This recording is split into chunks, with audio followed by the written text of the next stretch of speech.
ayaw sa school, tanawa sa nikadyo kay importante kani siya, no? To every one of us to know, no, about the gitawag na to nga spiritual, no, nga warfare. So nakoy pangutan na lang mga ka-faith healer, no. Kini nga pangutana indot gani nga matubag kani nga pangutana. So mo ni ako pangutana. Unsa man day ang kalainan sa mga man of God healer ug sa mga miriko ug albularyo? Unsa man day kalainan nila ba nganong kinahanglan na gyud nga makabalo ta sa ilang mga background, no? Kanong mapili man tag asa gyud atong duolon ana nila ang gyud maangkon nato ang totally nga kaayuhan sa ato ang mga sakit ug balatian. So maghatag ko yung idea mga ka-faith healer nganong importante kayo nga mahisayod ta mahibalo kung nganong nga kabalo kita mo pili kung kinsa atong duolon. So una akong akong i-share, no, kung unsay background sa gitawag kanang mga albularyo o miriko. So dili isip pagdao ta ako lang giulti ang kamatuoran. So remember nga sa kamatuoran sakit yun ang kamatuoran, di ba? Palingon ang pulong sa 1 chapter 8 verse 32, ang kamatuoran mo'y maghatag kanatong kagawasan. So dili pwede nga mabalanggo ta sa atong pagtuo nga pataka lang tagduol nya ang isultay galag suon, no? Digasto ta po walay kaayuhan.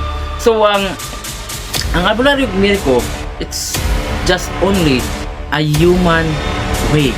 Usa na siya katawhanon nga pamaagi wherein, no, usa ka pamaagi nga dili gyud connected, no, sa pamaagi sa Ginoo. No, that's way is unbiblical gyud. Dili gyud sa biblical, which is kung dili sa biblical, so dili gyud siya connected sa Ginoo. Nya remember walay lain nga moayo mo gyud ang Ginoo. So kung pananglitan og giduol ka miriko ug albularyo, so dili gyud ka totally maayo. Remember, Jesus is the great healer. Jesus is the great deliverer. So ang mga miriko albularyo, no, mga tao usab sila nga kanabang wala kay balo sa kamatuoran. No, mga tao usab sila nga nagtuo nga nay Dios pero wala na buhata ang kabuton sa Ginoo. Sometimes sa mga miriko dili mi gyud tanan, no, ako nakita nga miriko.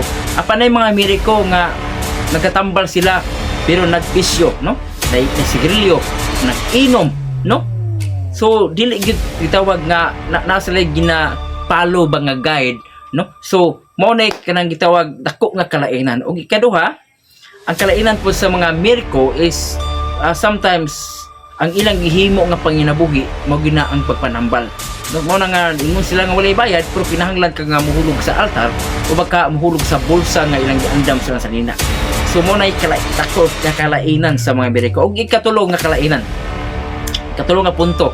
So ang mga miriko o albularyo, at the moment nga masakit sila, dili nila kayang tambalan ilang kagalingon. Ngano man tungod kay dili man Dios, no, ang naghatag sa gahom nila, no? Di sa kumiingon og daotan basta dili Dios ang gahom nga naa nila. Mo na kung ikaw mo duol og miriko, magpatambal og miriko, so hangtod gyud mahurot na imong sapi.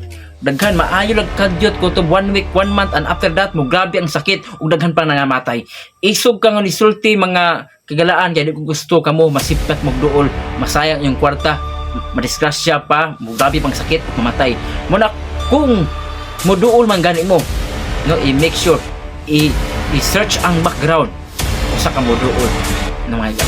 So karon ako sang i-explain, no, unfair man kaayo nga akong i-explain, no, ang side, no, ang background sa miriko ug albularyo, and then wala na ko gi-share, no, ang gitawag kalainan, no, sa mga faith healer man of God, no, mga tao nga gigamit sa Ginoo, mga tao nga kanabang pangayog masakito, nagpalayas og sa mga demonyo. So ang kalainan nila mga higala kay sunan